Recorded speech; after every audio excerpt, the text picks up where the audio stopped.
I el missatge diu així. Santi Propeté, dos puntos. ¿Qué haces, gorda negra puta?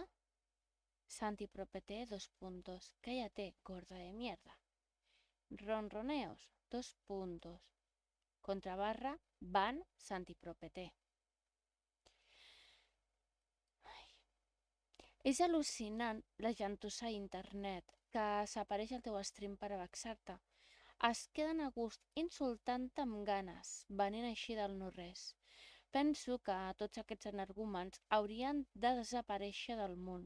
S'obren els que insulten amb tantes ganes, només perquè estan malalts i sols s'amarguen. Necessitem més respecte, educació i valors. La gent es va asilvestrar massa. No n'hi ha ni un sense respecte, i sí amb molts collons. Quants anys tindria aquest infant? Segur que 10 o com a molt 15. No vull pensar que sigui un adult, encara que no em sorprendrien les seves mentides. Internet és ple de carronya, igual que els que estan allà fora. Maleïda sigui la seva vida de merda, per culpa seva es van tornar carronyers d'escombraries.